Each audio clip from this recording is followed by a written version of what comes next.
Hello everyone. So this is Bintel Powell again. Really excited I was really excited about the last lesson, and I think I'm even more excited about this one because this will give you folks some practical tools that you can use in your home, whether you're homeschooling your children or you're doing additional work with them after school. This will give you the tools to probably attack the thing that makes us the most vulnerable, is reading.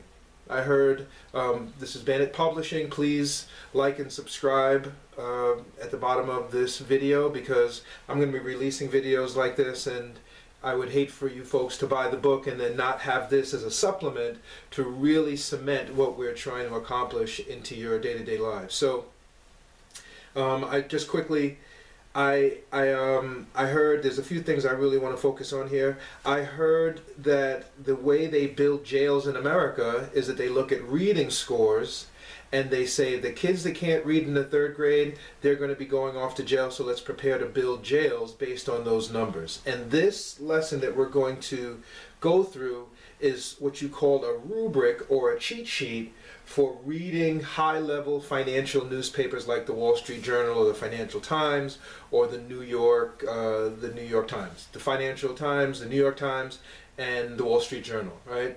Or other magazines like this magazine, for instance. I picked this up in a friend's barbershop, and I stole it, right? Because I like to steal these magazines and just read these articles, and I always get something new, and it gets, feel like, wow, I'm so glad I read this, because I feel like I learned something critically important every time I look in one of these magazines or in the Wall Street Journal. So reading is key, right? And quick story in the book, I talk about these friends of mine called the Tybals, and they had this older brother named Mark Passad. He's a real person who while we were outside playing water balloon fights, Mark would be inside in the den. I would sit there watching him, and he's reading the Wall Street Journal, New York Times. It's like, what is with him? Why doesn't he come outside and play water balloon fights with us? It's the summer, and we were just having the greatest time. I look back at those water balloon fights with fond memories, and Mark didn't want to participate in them at all, right? He had no interest. He was these guys, the twins' older brother, but because of that, Mark ended up going to Harvard and Yale and being the CEO of Quincy Jones's company, God rest his soul. And without Mark doing that, quite honestly, I'm not sure if I would have done this. All right, I really don't. I really think that being under his underneath that sort of an influence, he was like older, he was 2 years older than us, and looking up to him, we all looked up to him like some of the other guys we looked up to. It really put in my head that I could accomplish things that probably I wouldn't have thought I could accomplish if I didn't read. And that brings me to another thing that I'm so glad I'm sort of data dumping here. I heard a guy say that without reading, right, without reading, you will only think that your world is as big as the block and and maybe, if you're lucky, the neighborhood that you live in, right? So reading helps to expand your mind and gives you a visual or a lens into things that you don't necessarily see in your immediate environment. So as an example, Robert Schultz, when he was this founder of Starbucks Coffee, the billionaire founder of Starbucks Coffee, was a simple salesman. He was a coffee bean machine salesman, and he went to Paris and saw the way they were disseminating coffee and bringing coffee to scale throughout Paris and throughout France, and decided to copy that as a model, brought it back to the United States, and that's how Starbucks Coffee was founded. So reading and traveling are the two things that really open your mind and expand your vision, and give you a lens into something that's bigger than where you live, right? Another reason to read is that I see a lot, I hear a lot of people read to put themselves to sleep as a tranquilizer. So when you watch these movies and you see two white couples or two couples, whatever their color is, and they're in their bed with a book next to them, it's because they're trying to put themselves to sleep and learn something before they they shut their brain down. All right. So these are all the reasons why you should be a avid reader. My theory is that these people are not smarter than us. They're just out reading us, right? So hopefully I'm sure I had a few things else I wanted to tell you folks, but hopefully I'll remember them because I'm sort of just freestyling here. So we've been going through, and you see here, Wall Street Journal reading cheat sheet, all right? And I mean, everybody knows that these magazines and Wall Street Journal and New York Times are the publications that the rich people live, and the people that live in the Hamptons and have mansions, they read those newspapers, the business owners, right? And in the back of your mind, you're probably feeling like, well, I don't even know what those words mean. I don't even know what they're talking about. It's like French to me. So even if I picked up the Wall Street Journal and tried to take a step forward and read, I don't know, I have no idea what they're saying, right? That's true. And we're going to help you to work through that right now. We're going to give you a cheat sheet so that you can get into the Wall Street Journal and know exactly what they're saying, even if you're even in elementary school. That's how we're going to simplify it, all right? As a salesperson, which I am, if I can't explain something so simple that a baby could understand it, that means that I don't understand it myself and that you shouldn't trust me, all right? So what we're saying is that if you've looked at some of the other videos, and I hopefully you have, and if you haven't, please go back and take a look at them. We're saying that I'm an engineer, right? And engineers, I'm not sure if you know, they if you go down to like a construction site and you see the engineer, the lead engineer with the hard hat on, and he's got these white papers and it looks like French, right? He looks like and everybody's surrounding him, and obviously he's supposed to be the smart guy. What he's looking at is either a schematic, is what it's called, right? It's a drawing of the electrical system or a schematic of the actual beams and how the columns are going to work and how the buildings are framed out. And they're called schematics, right? So when the engineer comes out and looks at the schematic, the engineer can start figuring out, okay, we need to put a wire here, we need to do that, and he starts telling the construction workers, the worker bees, what to do, what sort of wire to use. You know, it's all written out on the schematic, right? And the engineers are trained to read schematics, right? What I'm saying here is that this model is a schematic for a company, all right? It's a written out schematic for a company. No matter what the company is, you can use this schematic or this drawing to figure out how the company works, where it's broken, how you can fix it, how you can make the company go faster or slower, right? Because it's a machine, again, with an input and an output. So I drew this out here just as a refresher, and I want to go over it. So the net here is that all articles in the Wall Street Journal or in the New York Times or in the Financial Times or in any magazine, Forbes, dropped it on the floor. Forbes magazine, which is another pretty popular one, right? You walk past when you're taking a plane ride, or if you're in the train and you see a bunch of magazines, you'll see Forbes, and you know that, oh, those are the magazines and the publications for the smart people. Let me just walk past those, all right? Myself and my children will never understand what that means, all right? That's not true, all right? That's not true. We're going to dispel that right now. So we're saying that this is a schematic for a money machine, and it has 3 different parts, right? Like a car, there's a schematic for cars, right? That the mechanics look through. My dad was a mechanic, and he would open up and he would look at the schematic, and then he would know. Or my mom, she used to sew, right? And there would be patterns, and she would open up the pattern for a certain dress that she was going to make. I used to watch her do this, and she would look at the schematic and say, okay, this is how she's going to put these patterns together. Works, it's consistent with anything you're doing, right? We're saying that there's 3 different parts to this mechanism, right? We're saying that there's information, there's some commodity, and then there's relationships. And this schematic, when you connect, I'm saying that these are wires here, right? When you connect these wires through this machine, it turns on like a light bulb and starts spitting money out of the output like an ATM machine, right? And that's the way this schematic is designed, right? The cool part here, as far as reading is concerned, is that every article in this magazine is a written schematic of this picture. Which quite honestly, and I'm really happy I'm telling you this, because quite honestly, I didn't know that when I created it. To be completely frank, I didn't. It's not like I could pass myself off here and say, hey, I knew when I was making this that you'd be able to read.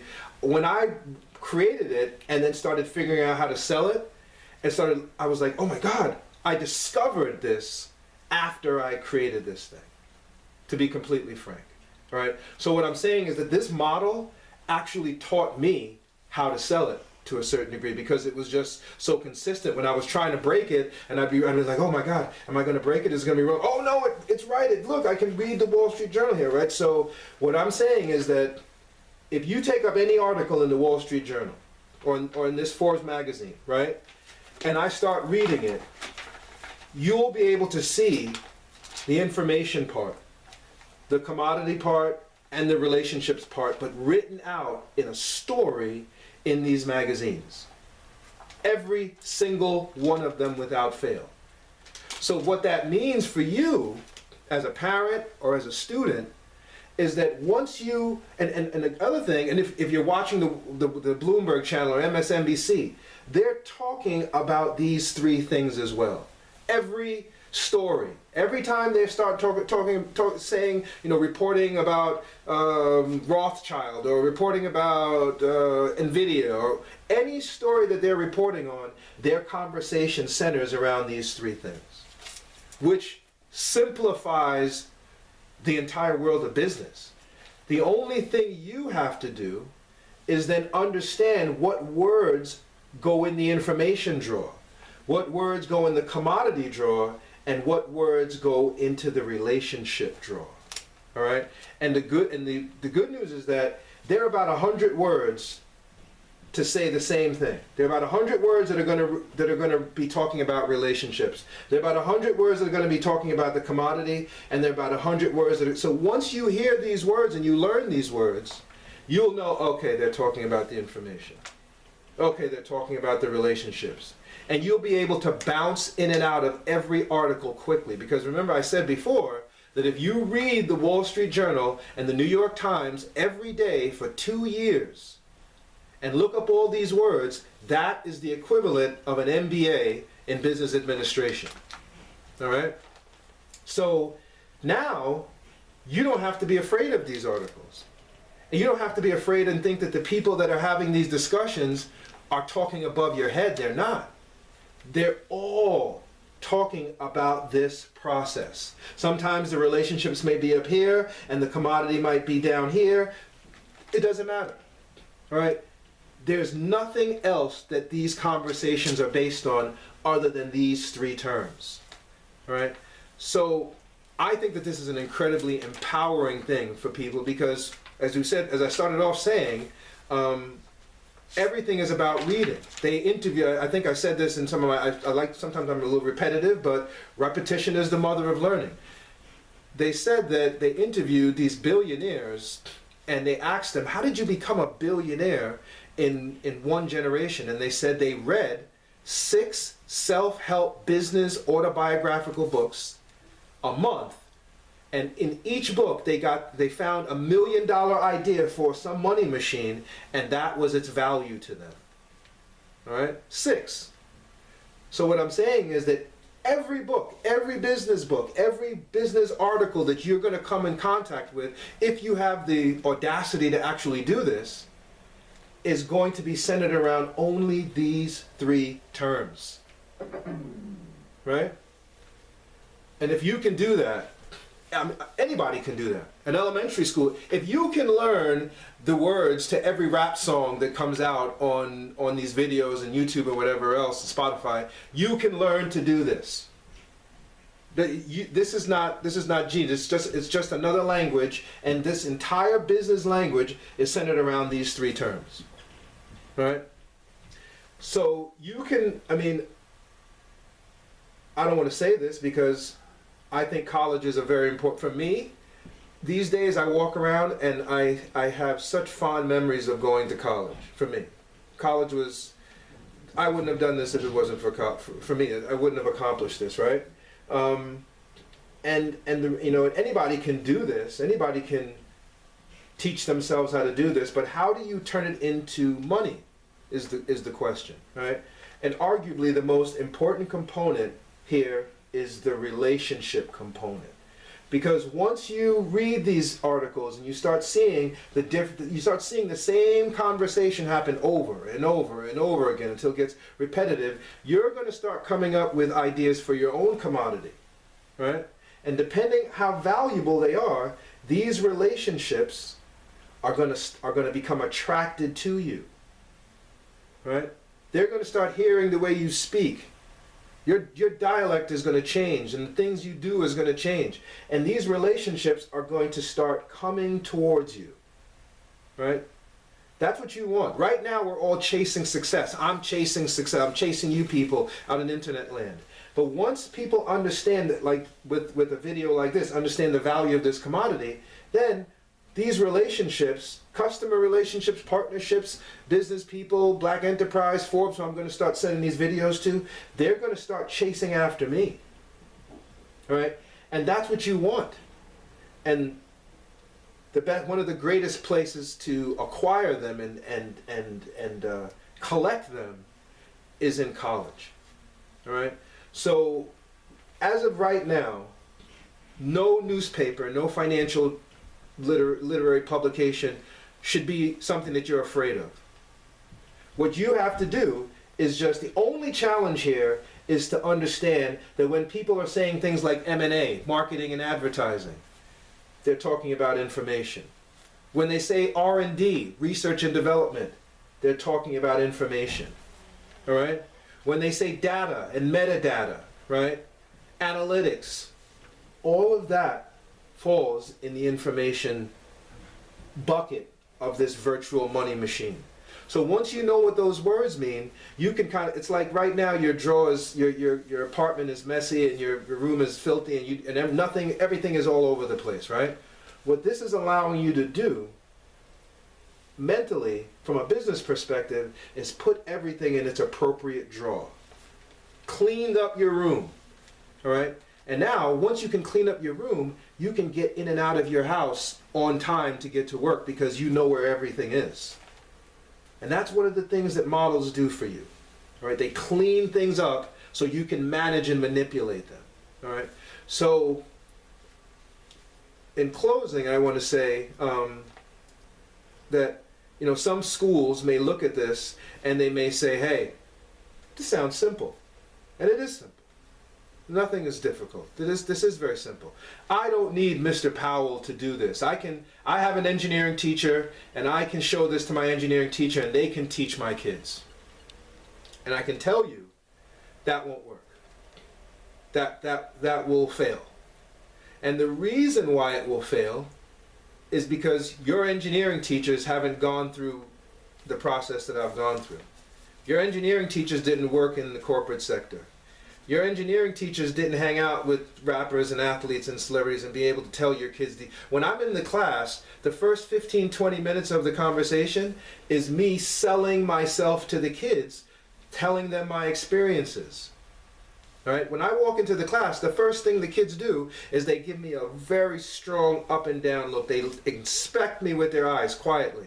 Whether they're in a gang or whoever they are, I see them. I don't let them know I see them, but they look at my watch, they look at my shoes, and after about 20 minutes of hearing me talk, they'll say, I think this guy knows what he's talking about. I think he can actually teach us how to build a money machine. I think he's built money machines himself in the past life. All right? I trust him. I'm buying him. Your teachers can't do that. Your teachers have never worked your teachers, no fault of their own, they went to high school, they went to college, and then they went right back to school. Your kids know this. So your kids are not going to, I can't tell you how many teachers have tried to do this, or how many schools have tried to do this without me, and it flopped. All right? And that goes, and to speak to that specifically, in my money machine, I'm not just selling this formula thing, I'm selling myself. That's why you see this little stick figure. My commodity is a package deal. The sum total of me, my experiences, who I am, and my product, and the book, and the curriculum, and all these lesson plans and these videos. Your teachers can't sell your kids the way I can sell them and get them to buy into it. Right? So this is why unless you have someone that worked as a sales engineer